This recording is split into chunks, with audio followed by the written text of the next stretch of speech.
হরে কৃষ্ণ, রাধে রাধে। হে কৃষ্ণ করুণা সিন্ধু দীনবন্ধু জগৎপদে গোপীশ গোপীকান্ত রাধাকান্ত নমস্তুতে। আজ আমি শ্রীমদ্ ভগবদ গীতার দ্বিতীয় অধ্যায় সাংখ্যযোগের 40 এবং 41 নম্বর শ্লোকটি আপনাদের পড়ে শোনাচ্ছি।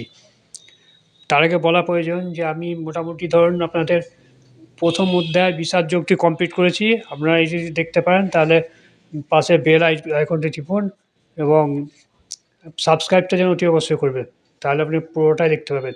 আর এরপরে আমি সাংখ্যযোগের 39 নম্বর শ্লোকটি গতকাল পর্যন্ত পড়া হয়েছে। আমি পরপর প্রতিদিনই 2 থেকে 3টে শ্লোক আপনাদের পড়ে শোনাবো। আপনার যদি কারোর বই না থাকে তাহলে কিন্তু আপনারা এরকমভাবে মোবাইল থেকে শুনতে পারেন কিংবা অন্য কোনো পদ্ধতি শুনে রাখতে পারেন, এতে আপনাদের কোনো অসুবিধা নাই। কারণ সবসময় তো বই থেকে নিজে পড়তে হবে তার কোনো মানে নেই। আপনারা শুনলে পরেও আপনারা মহাপুণ্য লাভ হবে এবং আপনারা স্বর্গ লাভ করবেন। শ্রীকৃষ্ণের আশীর্বাদে সুস্থ থাকবেন, ভালো থাকবেন। আমি আমার শ্লোকটি আপনাদের 40 নম্বর শ্লোক সাংখ্যযোগে পড়ে শোনাচ্ছি। শ্রীশিল প্রভুপাদের গীতার গান। ক্ষয় ব্যয় নাহি নাশ সে কার্য সাধনে, যাহা পারো করে যাও সঞ্চয় এ ধনে। স্বল্পমাত্র হয় যদি সে ধর্ম সাধন, মহাভয় হতে রক্ষা পাইবে তখন। অনুবাদ: ভক্তিযোগে অনুসরণ কখনো ব্যর্থ হয় না এবং তার কোনো ক্ষয় নেই। তার স্বল্প অনুষ্ঠান তাকে সংসার মহাভয় থেকে পরিত্রাণ করে। তাৎপর্যতা বিশ্লেষণ: নিজের সুখ সুবিধার কথা বিবেচনা না করে ভক্তিযোগ বা শ্রীকৃষ্ণের সেবা করা হচ্ছে সবচেয়ে মহৎ কাজ। কেউ যদি একটু একটু করে ভগবানের সেবা করতে শুরু করে তাতেও কোনো ক্ষতি নেই এবং ভগবানের এই সেবা যতই নগণ্য হোক কোনো অবস্থাতেই তা বিফলে যায় না। জড়জাগতিক স্তরে যে কোনো কাজকর্ম যতক্ষণ পর্যন্ত সুসম্পন্ন না হচ্ছে ততক্ষণ তার কোনো তাৎপর্যই থাকে না, কিন্তু অপ্রাকৃত কর্ম বা ভগবৎ সেবা সুসম্পন্ন না হলেও বিফলে যায় না, তার সুফল চিরস্থায়ী হয়ে থাকে। ভগবানের সেবা একমাত্র শুরু যে করেছে তার বিপদগামী হওয়ার কোনো সম্ভাবনা থাকে না। এক জন্মে যদিও তার ভগবত ভক্তি সম্পূর্ণ নাও হয়, তবে তার পরের জন্মে সে যেখানে শেষ করেছিল সেখান থেকে আবার শুরু করবে। এইভাবে ভগবত ভক্তির ফল চিরস্থায়ী থাকে বলে ক্রমান্বয়ে জীবকে মায়ামুক্ত করে। শ্রীমদ্ ভগবদ্ গীতাতে অজামিলের কাহিনীর মাধ্যমে আমরা জানতে পারি, খানিকটা ভগবতী সাধন করে অধঃপতিত হওয়া সত্ত্বেও সে ভগবানের অহেতুকে কৃপা লাভ করে উদ্ধার পেয়ে যায়। এ সম্পর্কে শ্রীমদ্ ভগবদ্গীতাতে একটি সুন্দর শ্লোক আছে। কেউ যদি তার ইন্দ্রিয় তৃপ্তিজনক সমস্ত কাজকর্ম ত্যাগ করে ভগবানের চরণাম্বুজে সেবা করে এবং সেই ভাগবত সেবা সম্পূর্ণ না করে অধঃপতিত হয়, তাতেও আর ক্ষতি কী? আর যদি কেউ জড়জাগতি সম্পন্ন কর্ম সুসম্পন্ন করে তাতে তার লাভ কী? কিংবা যেমন খ্রিস্টকর্মীরা বলে থাকেন, কোনো মানুষ সমগ্র পৃথিবী লাভ করেও যদি তার শাশ্বত আত্মাকে হারিয়ে ফেলে তবে তার কী লাভ হলো? জড় দেহের বিন্যাসের সঙ্গে সঙ্গে সব রকম জড়জাগতিক প্রচেষ্টা এবং সে সমস্ত প্রচেষ্টালব্ধ ফল সব কিছুই বিনাশ ঘটে, কিন্তু ভগবানের সেবায় মানুষ যে সব কাজকর্ম করে তার ফলে সে আবার আরও ভালোভাবে ভগবানের সেবা করার সুযোগ পায়।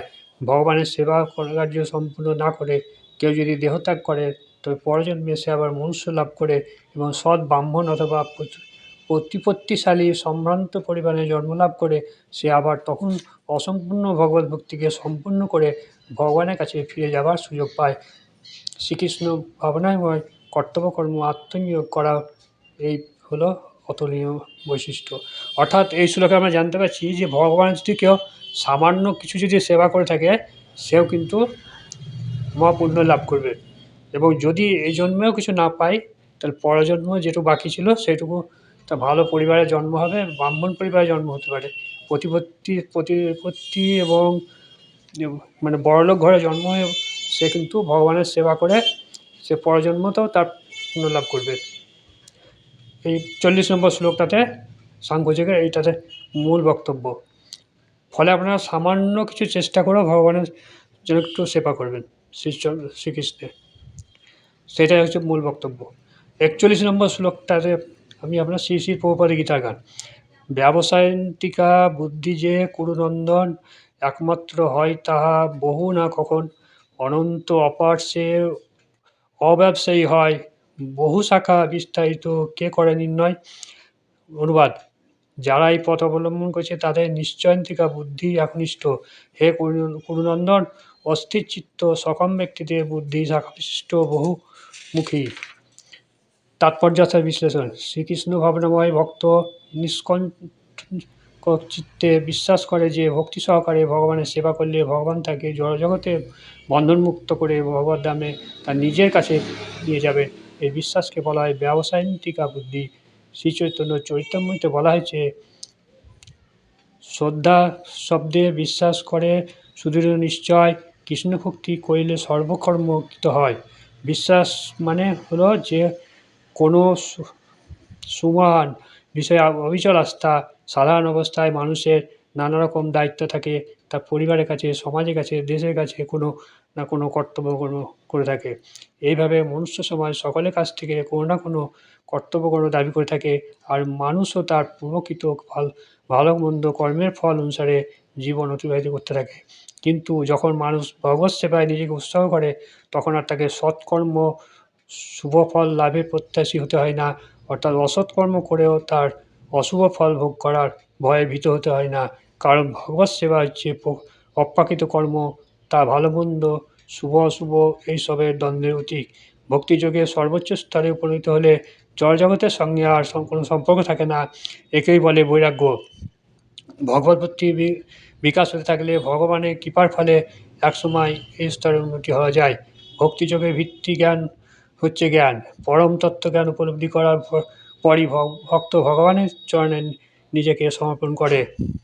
বাসুদেব সর্বস্মৃতি স্বমাহাত্মা সুদুর্লভ। জ্ঞানের মাধ্যমে সে বুঝতে পারে বাসুদেব শ্রীকৃষ্ণ হচ্ছেন সর্বকারণের কারণ। তিনি হচ্ছেন সমস্ত কিছু উৎস। গাছের গোড়ায় জল দিলে যেমন সারা গাছটাকে জল দেওয়া হয়, তেমনি সব কিছুর উৎস ভগবানের সেবা করলে আত্মীয় স্বজন বন্ধু বান্ধব সমাজপতি সকলের সেবা করা হয়, ভগবানের তাতে সন্তুষ্ট হন। সদ্গুরু তত্ত্বাবধানে তার নির্দেশ অনুসারে ভক্তিযোগে অনুসরণ করা হচ্ছে মানব জীবনের পরম কর্তব্য। সদ্গুরু হচ্ছে ভগবান শ্রীকৃষ্ণের সুযোগ্য প্রতিনিধি। তিনি তার শিষ্যের প্রকৃতি বুঝতে পারেন এবং সেই অনুযায়ী তাকে ভগবানের সেবায় নিয়োজিত করেন। সুষ্ঠুভাবে ভক্তিযোগ সাধন করতে হলে ভগবানের প্রতিনিধি গুরুদেবের নির্দেশ শিরোধার্য। তার আদেশকে জীবনের একমাত্র কর্তব্য মনে করে তা পালন করতে হবে। শ্রী বিশ্বনাথ ঠাকুর শ্রী বিশিষ্টকে বলেছেন, গুরুদেব সন্তুষ্ট হলে ভগবান সন্তুষ্ট হন। গুরুদেবকে সন্তুষ্ট করতে না পারলে কখনোই ভগবতী লাভ করা যায় না। তাই ত্রিসন্ধ্যায় আমি আমার পরমার্থ গুরুদেবের কীর্তিসমূহ ধ্যান করি, স্তব করি এবং তার চরণামৃতে বন্দনা করি। দেহাত্মবুদ্ধি পরিত্যাগ করে আত্মতত্ত্বজ্ঞান লাভ করলে পরের ভক্তের হৃদয়ে ভগবদ্ভক্তি উন্মেষ হয়, তখন তিনি সর্বশান্ত কারণে ভগবানের সেবায় ব্রতী হন। এই আত্মতত্ত্ব জ্ঞান কেবল জানলেই শুদ্ধ ভক্তি হওয়া যায় না, পূর্ণরূপে তার উপলব্ধি এবং আচরণ করার মাধ্যমে কেবল শুদ্ধ ভগবদ্ভক্তি বিকাশ হয়। যে মানুষের মন চঞ্চল এবং বুদ্ধি অপরিণত, তার পক্ষে ভগবদ্ভক্তি সাধন করা সম্ভব নয়, কারণ সে সকাম কর্মের দ্বারা অতিমাত্রায় প্রভাবিত থাকার ফলে সম্পূর্ণ নিষ্কাম ভগবদ্ভক্তির মর্ম উপলব্ধি করতে পারে না। তাহলে 31 নম্বর এটাতে আমরা বুঝতে পারলাম যে ভগবদ্ভক্তি ভগবানের সেবা করবে, সে যেমন বলছে এখানে গাছের গোড়ায় জল দিলে যেমন সমস্ত গাছটাকে জল দেওয়া হয়, তেমনি সব কিছু উৎস ভগবানের সেবা করলে আত্মীয় স্বজন বন্ধু বান্ধব সমাজ জাতি সকলের সেবা করে। ভগবানের সেবা করা মানে সবাই সেবা করা হচ্ছে, এবং তখন তাতে ভগবান সন্তুষ্ট হন। আমার এই ভিডিওটি যদি আপনাদের ভালো লাগে তাহলে অতি অবশ্যই যেন লাইক শেয়ার এবং সাবস্ক্রাইব করুন। সাবস্ক্রাইব করতে যেন ভুলবেন না। আপনাদের মতামতটা জানান কেমন লাগছে শুনতে, তবে আমি একটু উৎসাহ পাবো। নমস্কার।